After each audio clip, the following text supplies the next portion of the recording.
just to speed through the next one, there's the aforementioned Dai Ranger, and then Ninja Sentai Kaku Ranger. O-Ranger was the first one they changed the suit to. Interesting note in that, it originally started out as a very sort of serious story, but then midway through it, there was a terrible tragedy in Japan. I don't know how many people remember the sarin gas attacks in Japan around that time. Well, 1995, thank you very much. And because of that, they changed the mood of the series to something very comedic and funny, because they didn't think that it would be good to show a serious series anymore. And because of that, it's considered one of the least popular Sentai series, not because it was serious at first and it just came out at the wrong time, but because no one liked it after they changed the mood of it.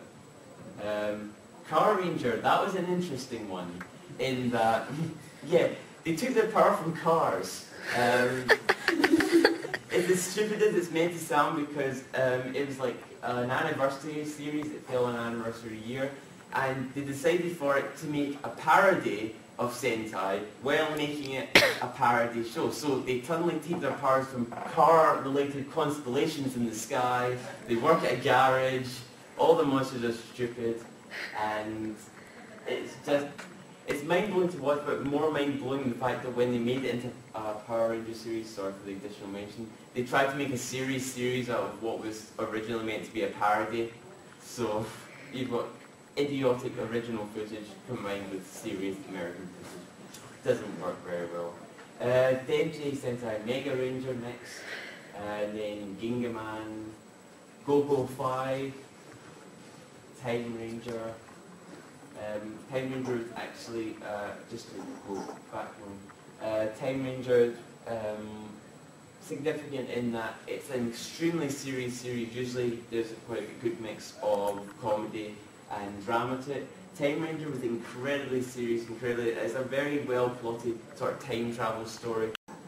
Gal Ranger, which was another anniversary series and had tons of toys for it.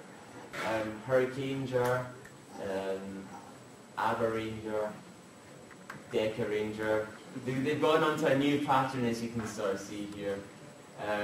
Magi Ranger, yes, Bokeh Ranger, and the last series, which you may or may not have seen, I think it was shown on Friday, no, it was Saturday it was shown on at like 10 o'clock, I don't know if anyone saw it, but that was last one series. Geki Ranger, which brings us on to the newest one, Engine Sentai Go Onger.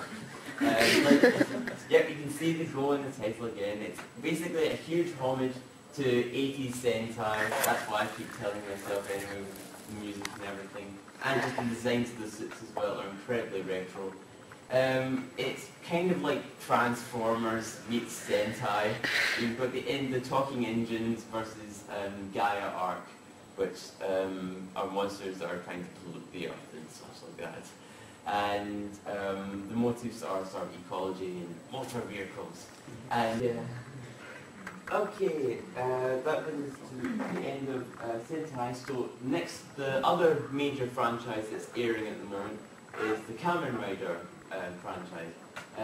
Literally means Masked Rider, and the general theme of Masked Rider is, as opposed to the sort of team of 5 that's like fighting against like a small group, this is like the lone hero fighting against a large villainous organization, usually in secret as well. Let's see, it was created by Ishinomori. Originally it was a design called Skullman, but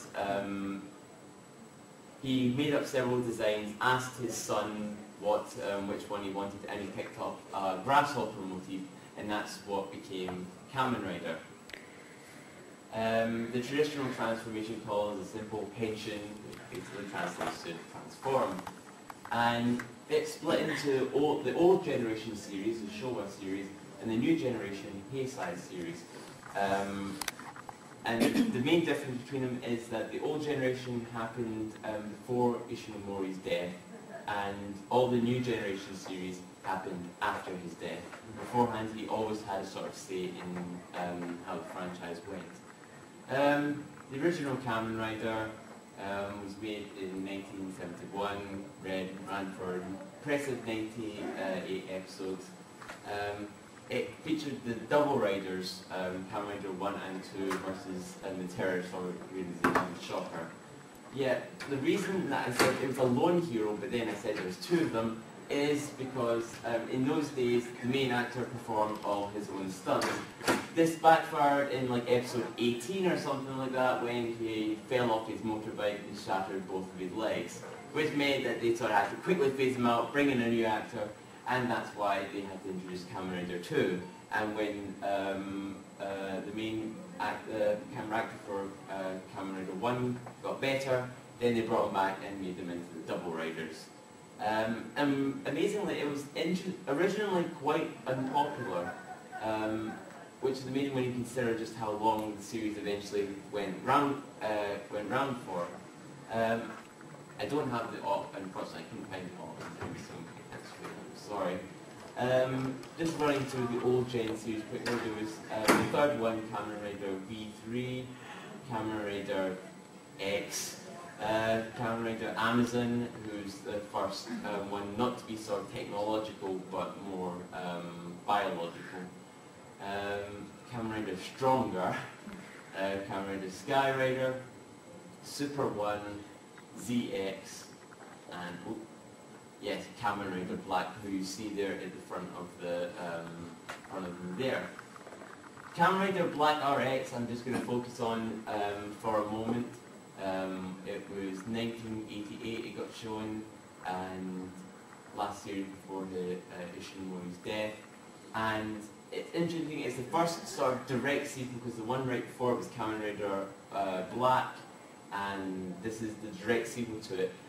Where previous series, other like Kamen Riders had like previous ones had like shown up and such like that, in a team up. This is the first very direct sequel. And it's also the first one to include form changes, which pretty much became a staple of the later series. The reason I stopped on this is, you might remember it, it was sort of translated into Saban's Master Rider, which was shown. This was when Power Rangers really sort of shot off, and then Saban decided to sort of ride the train by grabbing every single toku that they possibly could to make it into sort of Power Rangers clone. So they turned this sort of, it was originally very gritty, really dark and such. If you've seen Saban's Master Rider, you'll know it's a family-friendly romp. It's the alien learning all about humans and how they work, etc. Yeah, Ishinomori did not like that. He did not like that at all. In fact, it was so bad that he decided, that he pretty much declared from that point on that no American company was to touch Master Rider ever again. They even had to struggle with Saban just to use the official Master Rider name. Ishinomori insisted that they use the Master Rider name. Though one of the more recent series, they're actually making an American version of one of the newer Master Rider series. They had to jump through a whole lot of loops in order to get it, but it looks like it might be coming back.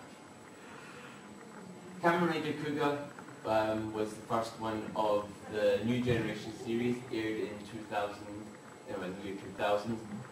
This was originally conceived by Ishinomori. He wanted to bring back Kamen Rider on an anniversary year and sort of spearhead a movement behind it, and unfortunately his death sort of interfered with that somewhat. But the rest of Toei carried on his ideals, and this is how Kamen Rider Kuga came to be about. Yeah, it's the greatest number formed in any Kamen Rider series, which is amazing considering the last one that got made was like the very first series to have form changes, and this one goes right to the line inspected. He has 11 in total, and because it was the first new gen,